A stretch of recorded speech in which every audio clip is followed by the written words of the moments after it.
नमस्कार जी, आपका स्वागत है हमारे चैनल बिलीव योर इंस्टिंक्ट्स में। आप प्लीज हमारे चैनल को सब्सक्राइब कर ले और बेल आइकन प्रेस कर दे ताकि आपको हमारी वीडियो की नोटिफिकेशन मिल जाए और आप कोई भी वीडियो मिस ना करें।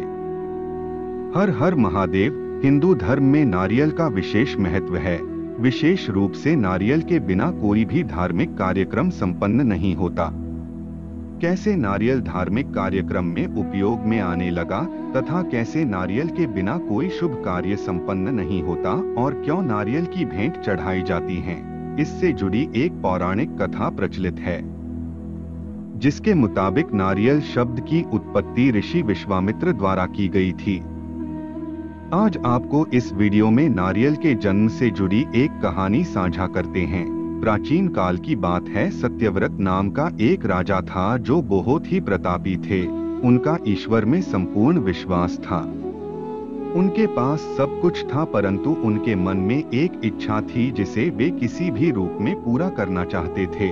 वे चाहते थे काश कुछ ऐसा हो जाए और वे किसी भी प्रकार पृथ्वीलोक से स्वर्गलोक जा सकें। स्वर्गलोक की सुंदरता उन्हें अपनी तरफ आकर्षित करती थी, किंतु वहां कैसे जाना है यह सत्यव्रत नहीं जानते थे।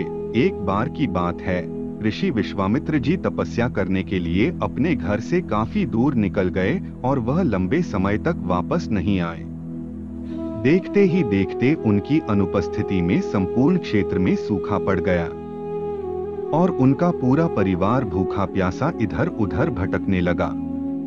जब ये सूचना राजा को मिली तब राजा सत्यव्रत ने निश्चय कर ऋषिवर के परिवार की सहायता करने हेतु मदद का हाथ बढ़ाया तथा उनकी देखरेख करने लग गए। जब ऋषि विश्वामित्र वापस लौटे तो उनके परिवार वालों ने सत्यव्रत राजा की अच्छाई के बारे में बताया कि कैसे उनकी अनुपस्थिति में सत्यव्रत ने उनका ध्यान रखा। वे राजा से मिलने उनके दरबार में पहुंचे और उनका धन्यवाद किया। शुक्रिया अदा करने आए ऋषि विश्वामित्र से राजा ने विनती की और उनसे एक वर देने के लिए निवेदन किया। ऋषि विश्वामित्र ने भी उनसे कहा कि बोलो राजा, क्या मांगते हो? तब राजा बोले कि मेरी इच्छा है कि मैं स्वर्गलोक जाना चाहता हूँ। तो ऋषि विश्वामित्र ने अपनी शक्तियों का सहारा लेकर उनके लिए स्वर्ग जाने के मार्ग बनाने का वरदान दिया और परिवार की सहायता का उपकार मानते हुए ऋषि विश्वामित्र ने जल्द ही एक ऐसा मार्ग तैयार किया जो सीधा स्वर्गलोक को जाता था। मार्ग देखते ही राजा सत्यव्रत अत्यंत खुश हो गए और उस मार्ग पर चलने लगे। वे जैसे ही स्वर्गलोक के पास पहुंचे, उसी वक्त स्वर्गलोक के देवता इंद्र ने उन्हें वापस धरती की ओर धकेल दिया। धरती पर गिरते ही वह ऋषि विश्वामित्र के पास गए और रोते रोते उन्हें सारी घटना का वर्णन कर दिया। इंद्रदेव के व्यवहार के बारे में सुनकर ऋषि विश्वामित्र अत्यंत क्रोधित हो गए। तत्पश्चात देवताओं से वार्तालाप कर आपसी सहमति से एक हल निकाला गया तथा इसके मुताबिक राजा सत्यव्रत के लिए अलग से स्वर्गलोक का निर्माण करने का आदेश दे दिया। यह मार्ग पृथ्वी के स्वर्गलोक एवं असली स्वर्गलोक के मध्यांतर में स्थित होगा, ताकि ना ही राजा को कोई परेशानी हो और ना ही देवी देवताओं को किसी प्रकार की कठिनाई का सामना करना पड़े।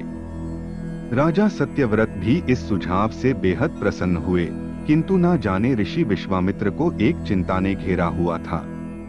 उन्हें इस बात की चिंता थी कि धरती और स्वर्गलोक के बीच होने के कारण हवा के प्रभाव से कहीं नया स्वर्गलोक डगमगा ना जाए। यदि ऐसा हुआ तो पुनः राजा धरती पर गिरेंगे।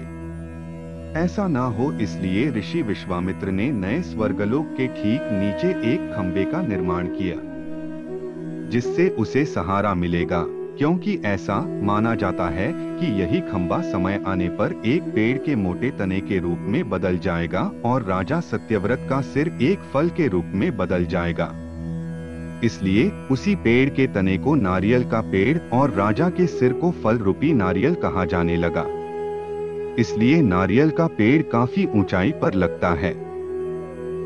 इस कथा के अनुसार सत्यव्रत को एक ऐसे व्यक्ति की उपाधि दी गई जो ना ही इधर का है और ना ही उधर का, यानी कि एक ऐसा इंसान जो दो धुरों के बीच में लटका हुआ है।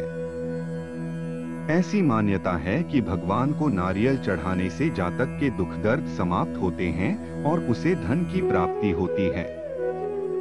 प्रसाद के रूप में मिले नारियल को खाने से शरीर की दुर्बलता दूर होती है। नारियल के पेड़ को कल्पवृक्ष भी कहा जाता है, जिसमें त्रिदेव ब्रह्मा, विष्णु और महेश का वास होता है। भगवान शिव को भी नारियल बहुत प्रिय है। नारियल पर बनी 3 आंखों की तुलना शिवजी के त्रिनेत्रों से की जाती है। इसलिए नारियल को बहुत शुभ माना जाता है और पूजा पाठ में प्रयोग किया जाता है। पूजा में नारियल फोड़ने का अर्थ ये होता है कि व्यक्ति ने स्वयं को अपने इष्ट देव के चरणों में समर्पित कर दिया और प्रभु के समक्ष उसका कोई अस्तित्व नहीं है। इसलिए पूजा में भगवान के समक्ष नारियल फोड़ा जाता है। आशा करते हैं आपको यह वीडियो अच्छा लगा होगा। ऐसी वीडियो के लिए तथा भगवान जी से जुड़ी वीडियोस के लिए चैनल को लाइक, शेयर और सब्सक्राइब करें। आशा करते हैं आपका सब कुछ मंगलमय हो। जय माता की, जय महाकाल।